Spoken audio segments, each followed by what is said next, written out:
Hello, AD. Welcome to Deborah Vance's home on the set of Hacks. I'm Jean Smart. Shoes off. I'm kidding. I'm not kidding, really, actually. Did I do something to offend you? Other than walk those chimney sweep boots on my silk rug?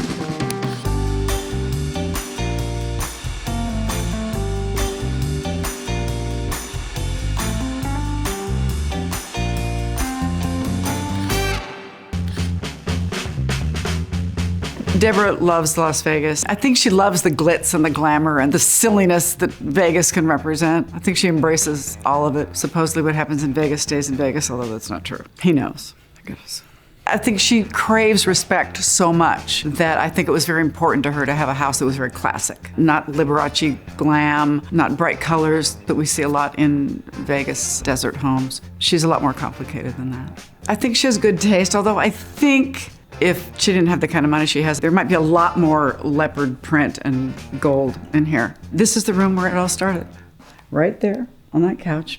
Hannah and I had our first scene together, and it was the scene that we actually auditioned with. It turned out to be a brilliant scene that kind of set up the show just perfectly. By the way, so cool they let you move into a cheesecake factory. Oh, is that where you wait tables? That seems like a better fit. Oh, what is this, 50 tassels on one couch? Even Liberace would think it's a bit much. Oh, no, you're incorrect. He actually loved it. He did poppers on that couch in '85. In designing Hacks, a lot of the important rules are that we keep everything grounded rather than play things broad, which would happen on a lot of comedies. That gives our world a reality that I think is really important to let the jokes exist in the space that they're in. And in season 1, John Carlos designed the mansion, and Ellen Reed was the set decorator. One of the early lines that Ava says is that she lives in a cheesecake factory, and there's something really interesting about that. And I think that's less it actually looking visually like a cheesecake factory rather than it being the start of the generational rift that they have between the two of them, where she's commenting on the fact that this is ostentatious house that has so many resources put into it. But in reality, that's the world that Deborah inhabits. That's the world that she's built for herself. So she has a Diet Coke machine in her kitchen. So she has a microwave from the 90s in her office. She is who she is. I mean, a quarter of her kitchen is dedicated to salt and pepper shakers. Like, that is an energy that is throughout the mansion. But over the years, we've honed in on what she really is, because she does have excellent taste in things. I love these little settees here. And of course, the Deborah Vance pillows that say DV, I think I might have to make off with.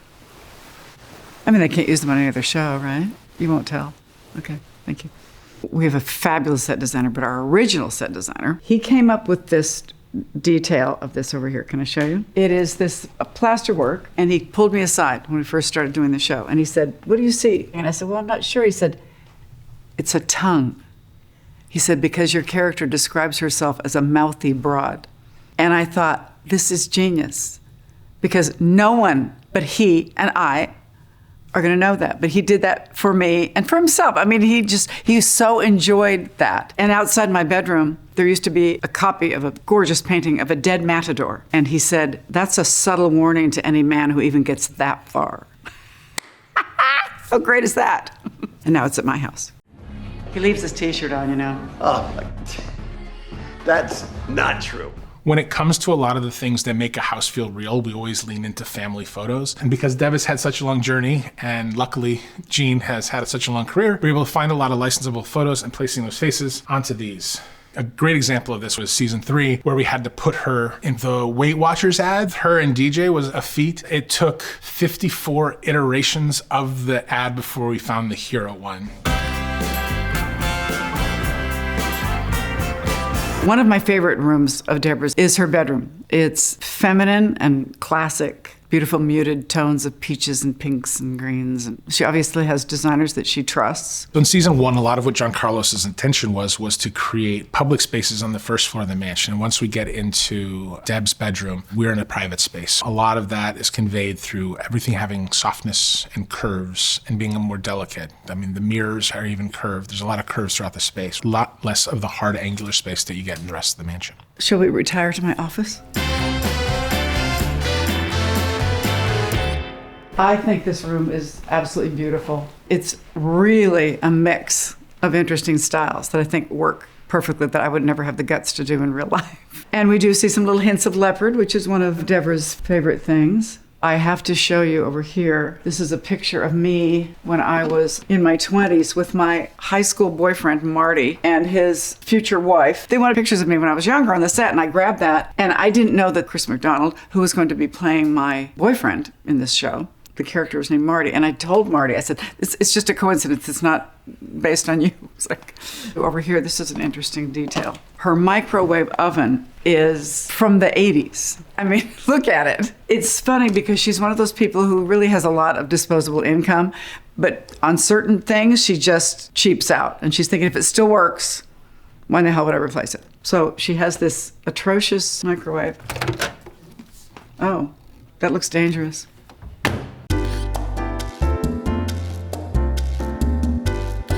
One of the original inspirations for Deb's mansion was a French chateau in specifically the enclaves in Las Vegas.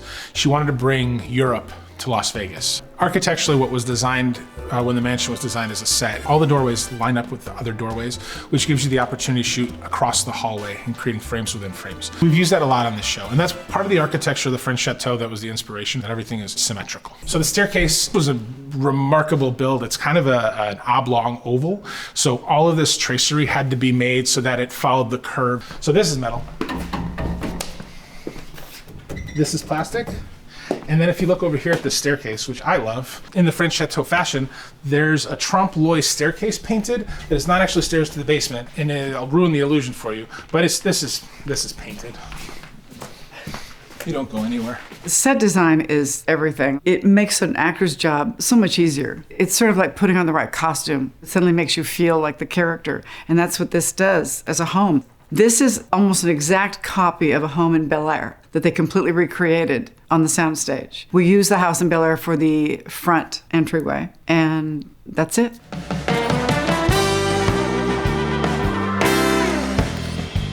Welcome to my kitchen, my little tiny kitchenette.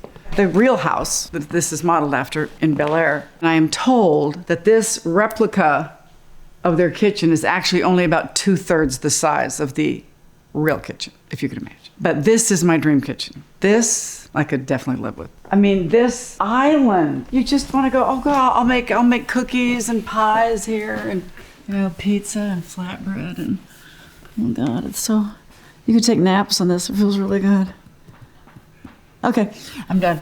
But this is where she keeps her antique salt and pepper shaker collection, which I think I'm gonna have to swipe a pair at the end of the show, for sentimental reasons. Actually, I do like this pair here, look. I mean, they're so small, no one would notice that they were gone, right?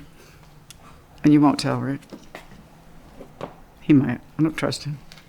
Oh my gosh, you have to see my Coke machine. One of my favorite scenes, she has to change the gas canister that is underneath the Coke machine. She's in her high heels and she's changing this thing, and it's giant canisters, and they'd let me just do it for like 3 minutes, just in total silence, while Ava just stands there and watches her, amazed. Get me a Diet Coke from the fountain. Okay. One of the loveliest moments in this room was in the pilot, where we see Deborah, she's on stage, all glitz and glamour and telling jokes, and then we see her come home and she puts 2 plates of food in the oven, and you're thinking, oh, she's come home and she's having dinner with her husband or something, and she calls her 2 dogs. She serves them right down here. It's a very expensive steak, and then she just sits here by herself and has a little bite to eat, and you see how incredibly alone she is. Just a complete flip side of the person you were introduced to, 10 minutes before. I loved that. And then, of course, outside the windows, you see my patio with the plants, which, of course, are all artificial. But a lot of times what they do is they'll turn on a fan. Just in the background, you'll see just the gentlest movement of leaves and stuff, and it just immediately makes it seem much more real. Hannah and I did a funny scene in the kitchen the other day. She caught Deborah in a rare mood of indulgence. We raided the freezer and grabbed about 4 pints of ice cream. Oh, there they are. Yeah. I'm probably not supposed to do an ad for Ben & Jerry's, but what are you gonna do? Maybe they'll send me a case of free ice cream. You think? Maybe.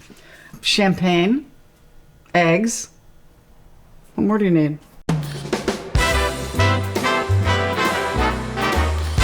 One of the most fun sets I've gotten to design in my career was Deb's late night. And it needed to be grounded in the reality of late night, but it also did want to show her journey from Las Vegas to Los Angeles, her journey through life, and then just a testament to what late night is. So with her set, we wanted to create these elements that are very Los Angeles. In the Art Deco, we looked at the Eastern Building downtown. We looked at the Griffith Observatory for finishes for her columns. We also looked to Vegas for the splashiness, the marquee bulbs that are above her head. There are arches there that are arches from Johnny Carson's 1972 set when he moved from New York to Burbank. And then in that whole season, there was a color story about her private spaces versus her public spaces. Deborah is this world of icy blues, pinks, and smoky pinks. The public space was late night. She has this beautiful framed arch around her. She knows how to be the performer, Deborah Vance.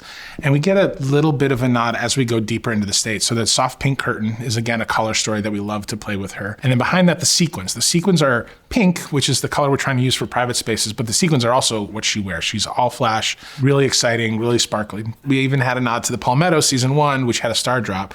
So we had a star drop behind her, so we had the twinkling lights of where we first see her in the opening shot of season 1, episode 1. In season 4, during the wildfires in Los Angeles, one of the locations that we shot in quite a bit, the LA mansion, was lost to the fires. When we heard that the homeowners were okay, that was a huge sigh of relief. One of the things that a lot of location managers and organizations did is they tried to gather resources that we create with film. And we'll photograph whatever people have on their counters down to their knickknacks, because when we redress a set, we remove things and then we want to put everything back in its place exactly where it belongs. So if you had filming, you now have a record of everything that you lost in the fire, as well as a floor plan for your house, which is something that a lot of insurance companies were requiring and needing to start to make yourself whole. So we were able to provide that for the LA mansion.